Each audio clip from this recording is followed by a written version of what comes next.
Hey everybody, welcome back to the channel. You're listening to our Dungeons and Dragons game, and I'm your host, the Dungeon Master, or DM for short. And this one's a weird one. This one is it's a time travel story, and some of the events are not in order. And then afterwards, when we get to the DM's notes, I'm going to explain a lot, including the time I met Gary Gygax, founder of Dungeons and Dragons. So, the prologue to the story is all about the Tuatha De Danann, or the Tuatha De Danu. This is the name that the Irish in ancient times gave the immortals. And it literally translates as the people of Danu. And Danu was this immortal woman, beautiful, red hair, and her husband was the Dagda. And Dagda is not a name, it is more like a nickname. Loosely translated, it means the good one. The the idea there is, and also the Tuatha or Tuathans is another word for that group. If a man would take a human woman as his lover, and she would get pregnant and have a child, that kid in third edition Dungeons and Dragons, we would refer to that as the half celestial template, basically. Um, and then if they had a kid, that kid would be plane touched, right? So that's like your Azamir and stuff like that. At any rate, though, the Tuathans were sort of the parent race to elves, fairies, redcaps, boggans, all sorts of stuff. Sprites, nixies, grigs, um, um, nymphs, you know. This is all the fairy folk, or the fae, F-A-E. That's the term I prefer to use to refer to this whole spectrum of beings, right? But they all go back, the family tree all goes back to the Tuatha De Danann and to Danu, right? She was much loved. A lot of these beings could be fickle. And if you got on their bad side, they might lash out against you, you know? So the nickname, the Dagda, when they say he's the good one, he's the one who would go to the pub with mortals. He would drink alongside them, sing alongside them, play games. They might do some caber tossing or something along those lines, see who can throw a log or a rock or whatever they had access to, really, the furthest. You get the idea, right? So the way they would look at him is like in the modern slang, at least with me and my friends, the phrase we usually use is one of us, right? That's what he was to them. So he is the king of the Fae.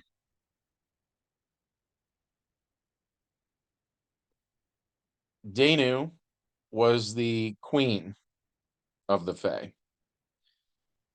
They had a daughter named Bridget, pictured here. She's got Her mom's hair, it's fiery. She's got her dad's blue eyes. Um, the color of the sky. Um, and she was also much loved. When I say, when we bring up the idea of fire,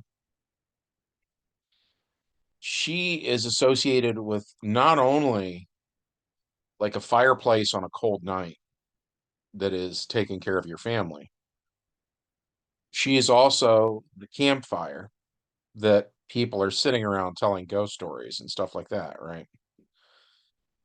She was so revered through the centuries that when we get to the age of the Catholic Church, she became known as Saint Bridget. Um, so she's much loved, right? So that's kind of our prologue. When we get into the main body of the story today, Bridget has this, there's a clearing in a forest in Ireland, and it's like her safe space. Like you see a lot of old like 80s movies and stuff, and they'll have a teenage girl protagonist character. And it's like her mom dies and her dad marries someone that she doesn't get along with, and that person's upsetting her and stuff. And she runs out to this spot in the woods, you know, where she can just get away from all of that crap. And it is her place. And for the most part, only she knows it exists, If she were to bring a boy here, for instance, that would be very, very special, right? Mhm. In the case of Bridget, this particular clearing has a natural wellspring. She's got a campfire next to it. And speaking of campfires, we get this montage concerning Arthur, where he is at this point in our story, he's a very old werebear now, right? He has done a lot of things through the centuries, and he has spent a lot of nights sitting around these campfires looking at the stars.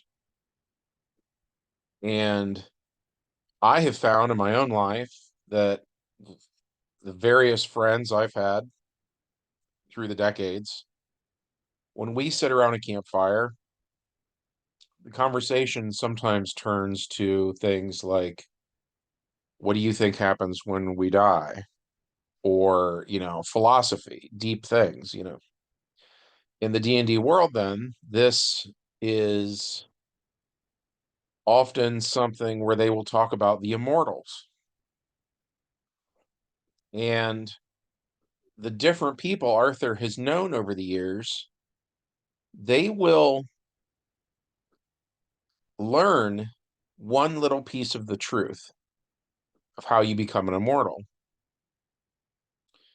And so the montage is Arthur sitting around all these different campfires, putting together all these different pieces, right?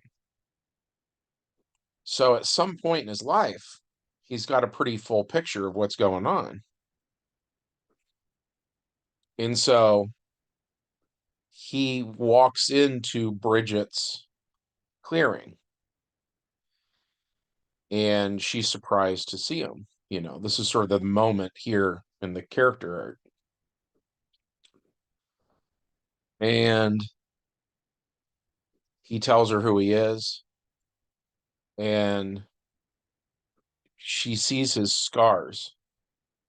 For instance, in the last video I uploaded, we talked about um, ogres using things on him like cold iron axes and stuff like that.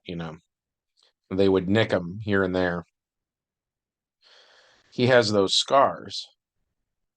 Um, he's had people hit him with cold iron hammers, That's his weakness, by the way. For in our game, that's what hurts a werebear is cold iron. We get that idea from Ravenloft, by the way.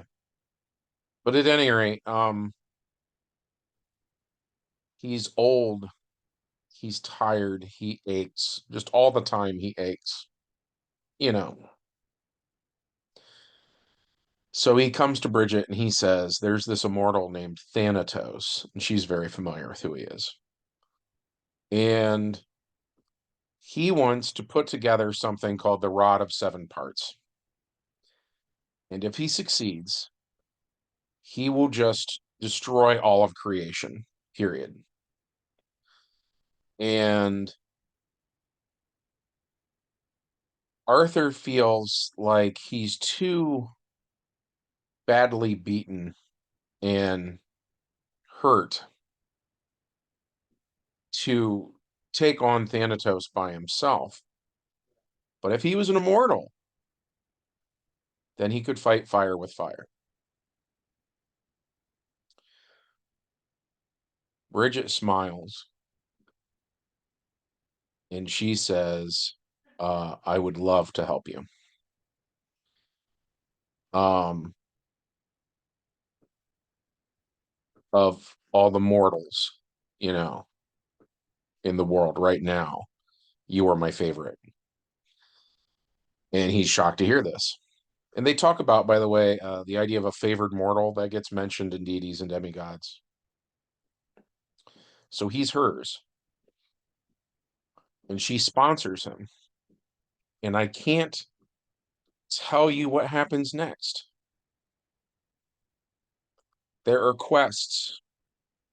There are tests. Um, it's all in the Wrath of the Immortals box set.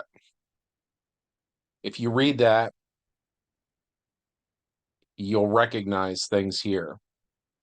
Bridget, by the way, is an immortal of the sphere of matter.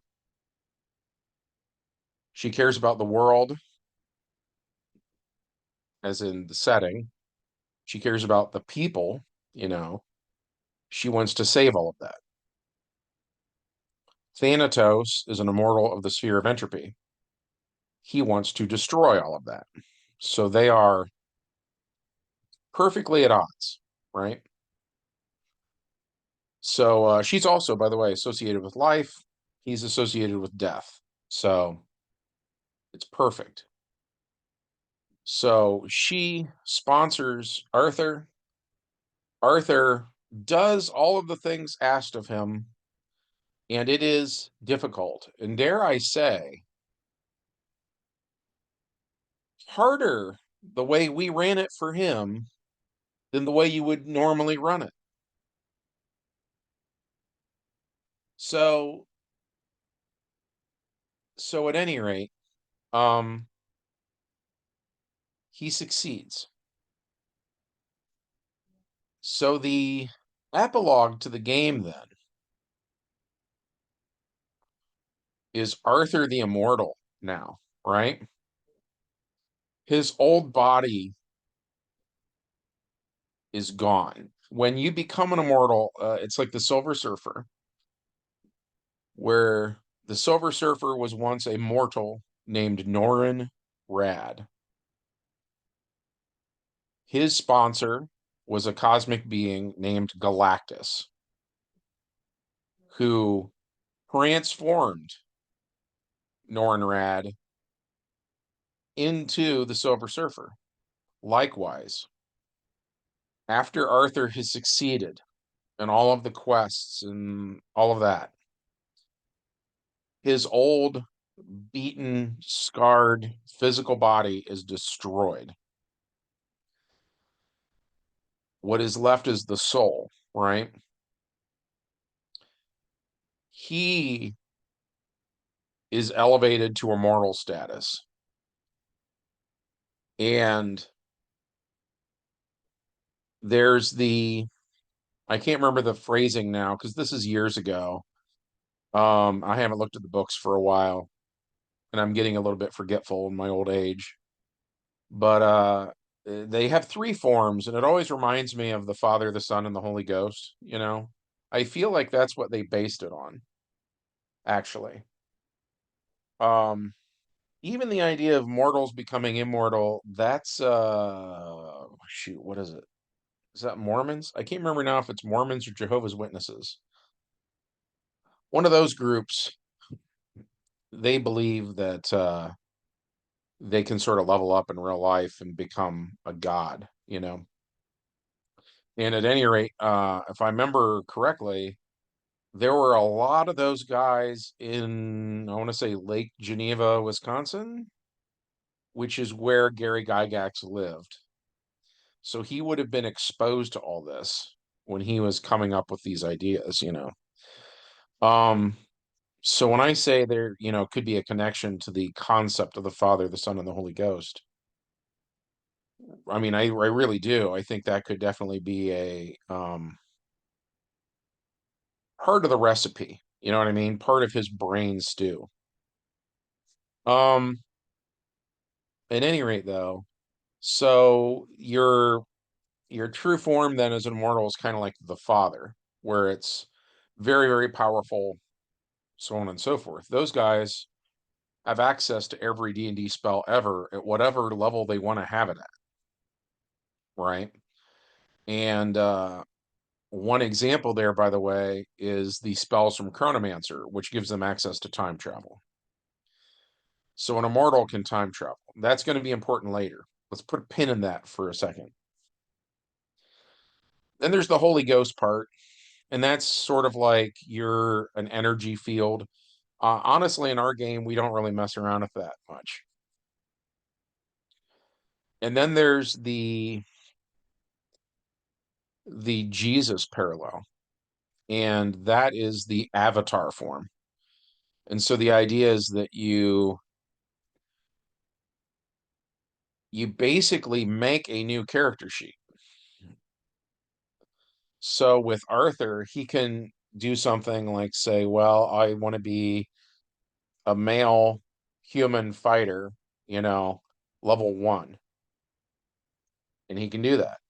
And if he wants to um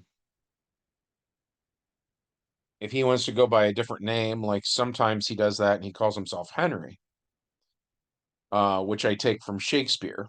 And that is from the story of King Henry walking amongst his troops the night before a battle to see how they really felt. Because when he talked to them as his king, they weren't really being honest with him. You know what I mean? So, yes, Arthur, he has this other identity he goes by where sometimes he's a human named Henry.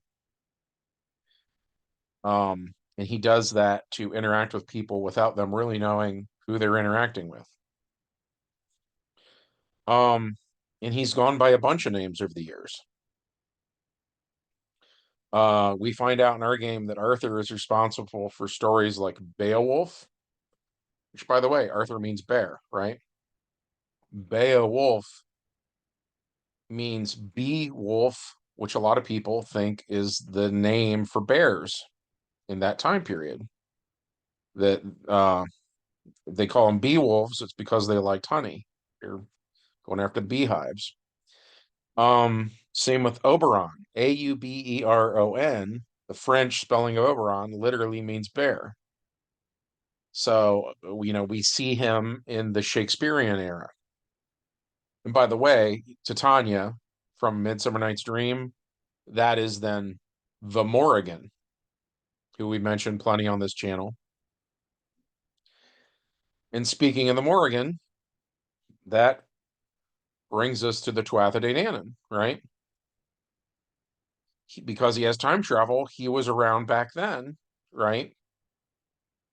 And he would appear in his human avatar mode and he would go to the pub and he would drink with the people and he would sing with the people and he would tell people certain things over a campfire, which would get passed down through the ages, so that a young Arthur, even in the future, when Merlin took the boys camping in episode 1, those stories were still being told at that campfire, right?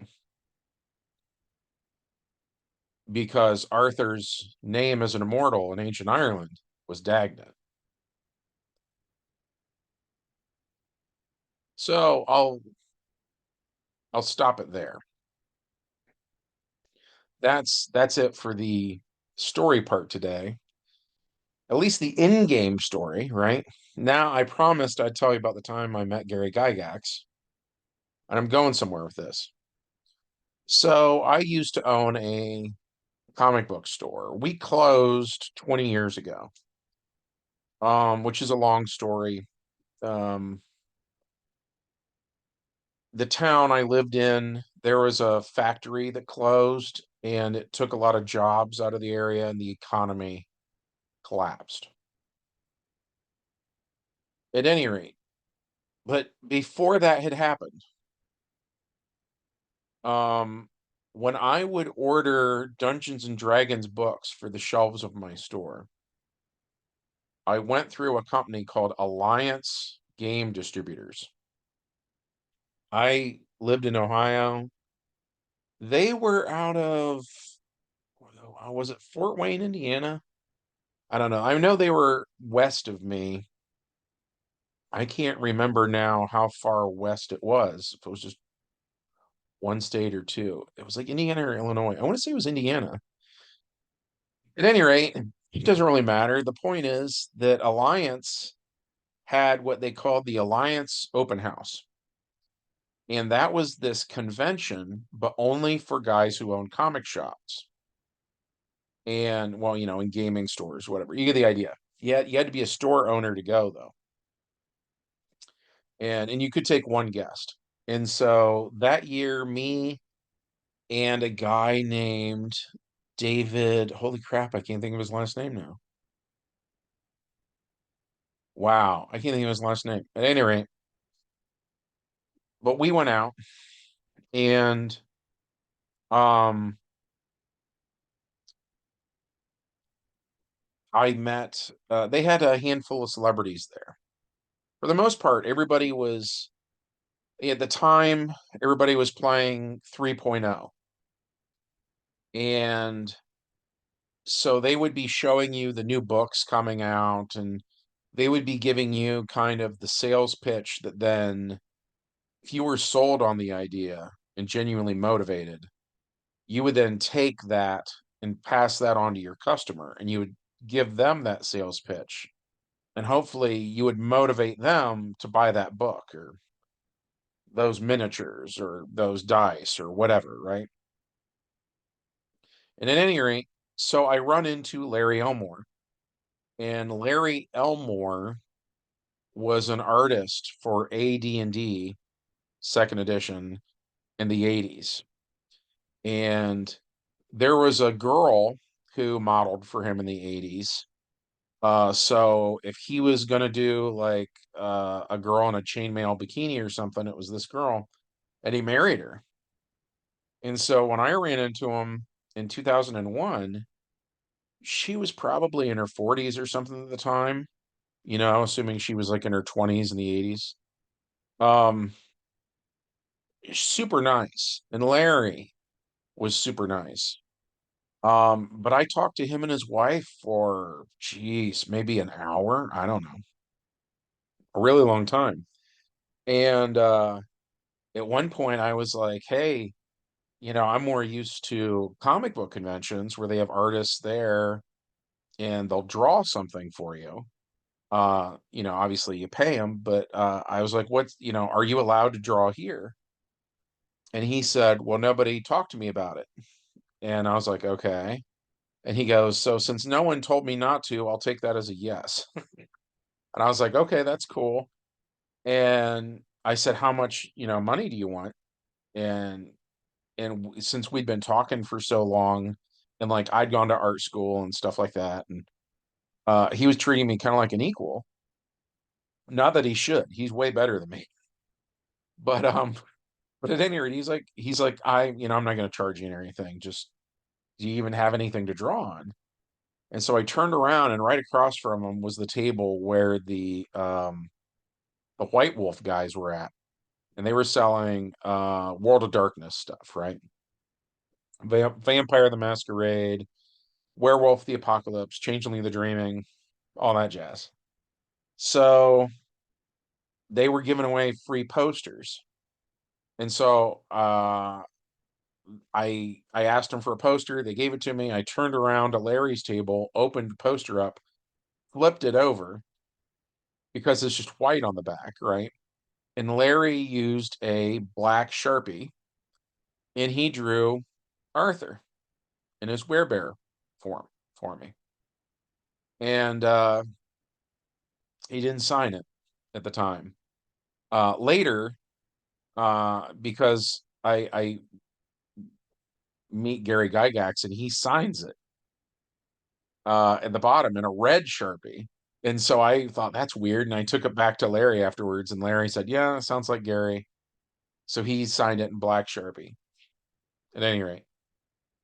Uh, so yeah, I have the poster now. And when my conversation with Larry wraps up, thank him, shake his hand, whatever, walk away. Turn the corner, and there's Gary Gygax, founder of D&D, father of role playing, right?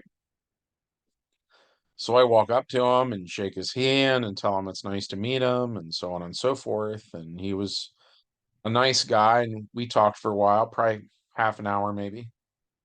Um, and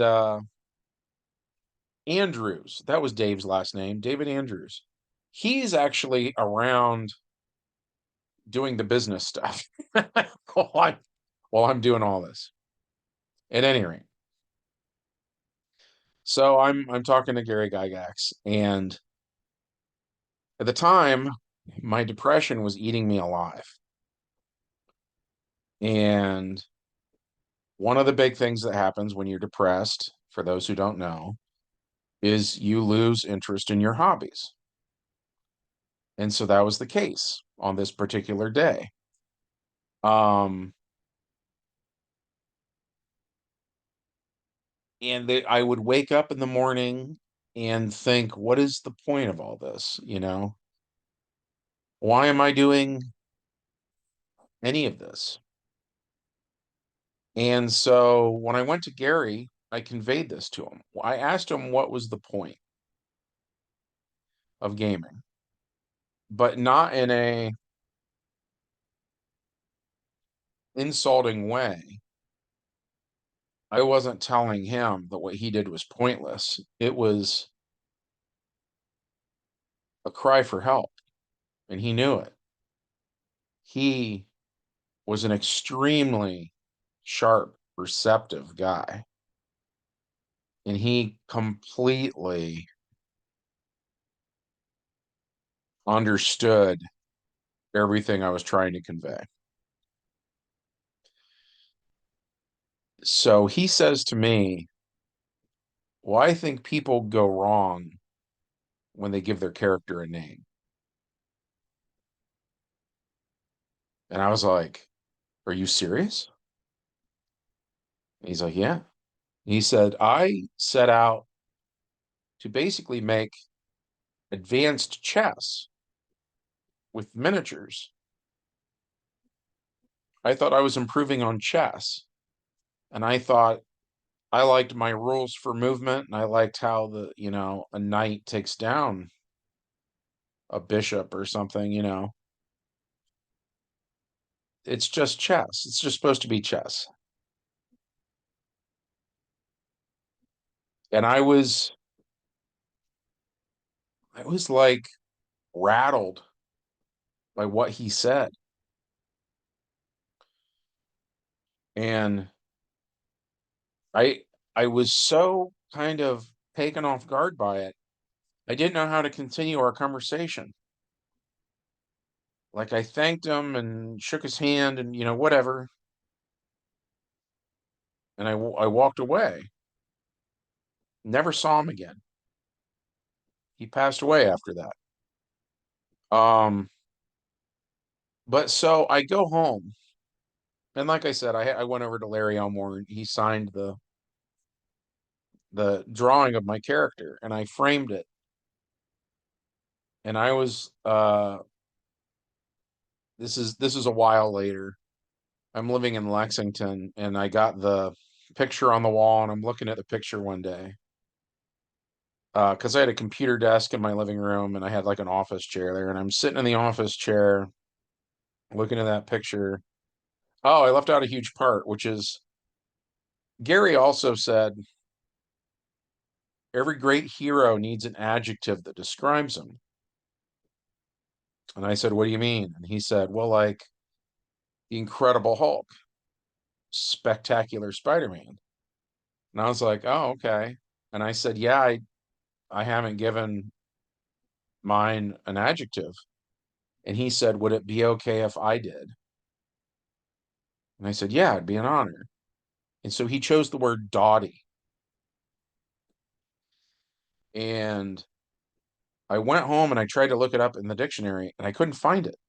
And I had multiple dictionaries actually. I couldn't find it in any of them. And at the time, I tried to look it up online and I couldn't find it online either. And so on this particular day in Lexington, when I'm sitting in my office chair in my living room looking at the poster, and I see where it says Adventure On, Doughty Warrior, I type into the computer Doughty and I finally find the definition. And it has multiple levels. First level is it means someone who's really strong and really durable. So the two attributes, I'm reminded of then is strength and constitution, right? So I'm like, okay, that makes sense. My guy has that in spades. So that's cool. And then I read on and it says it's not just that, it's strength of character. It is to be noble.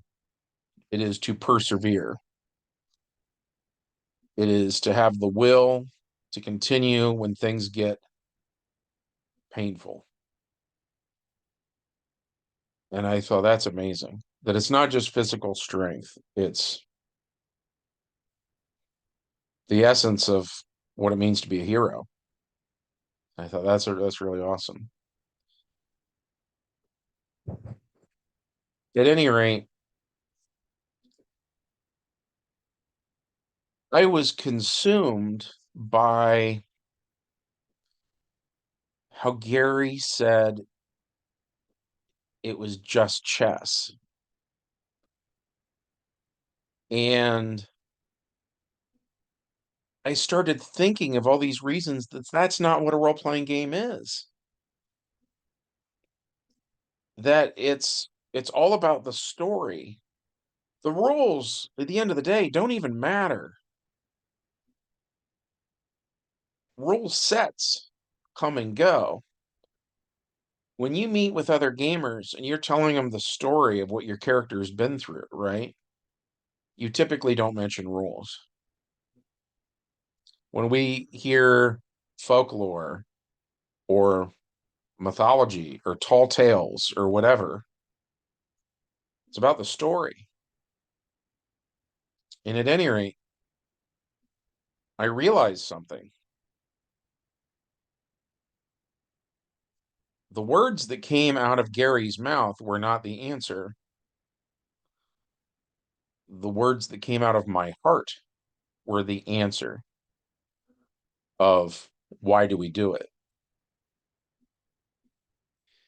Gary had been playing chess with me. Sometimes in chess, you maneuver your opponent into the position you want him to be in. That's what Gary had done.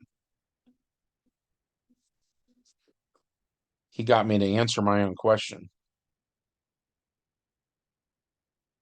He also put me in a situation where for years to come, that's been 20 years now. For years to come, um, when I'm feeling down, when I'm losing interest in my hobbies, when I wonder what's the point, you know, I I remember that whole thing and I think of the answer. I remember the claim that D&D is just chess and it irritates me out of the situation I'm in. And that's how, to me, that's how Gary was, you know. Gary was kind of mysterious. He didn't he wasn't straightforward, but he was clever. He wanted there to be certain mysteries and certain things that I had to figure out, right? All that said,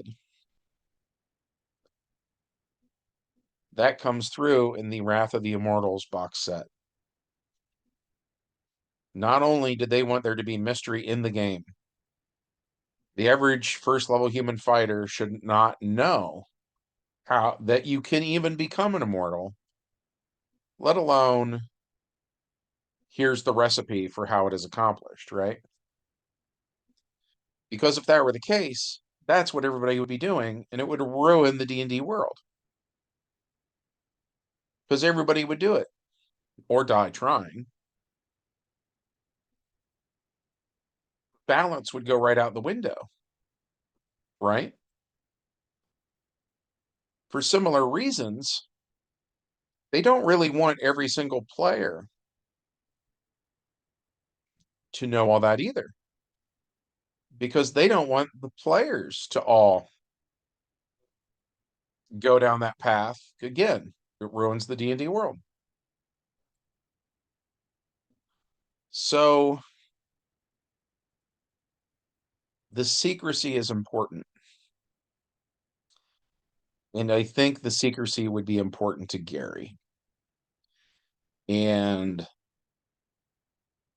I don't think Gary would necessarily want me on YouTube broadcasting exactly what the bear did to be an immortal. If you get your hands on the book, which, you know, the book was for sale. So obviously they wanted people reading it. At the same time, though, they kind of knew not everybody would. And I feel some of that secrecy is aided by the fact that there's no fifth edition version of that book, to the best of my knowledge. You know, I don't think there was a fourth edition version of it, you know, so on and so forth. They they aren't going out of their way to throw the recipe out there willy-nilly, you know. So I think me leaving some mystery to how it happened, I'm doing that to honor Gary, to try to the best of my knowledge, honor his wishes as I would see them. So yeah, I guess that's it for this one. I hope that you found this to be interesting. If you want to support the channel, please consider hitting the like button. It helps with fight off the YouTube algorithm that would otherwise, I believe, delete videos like this one.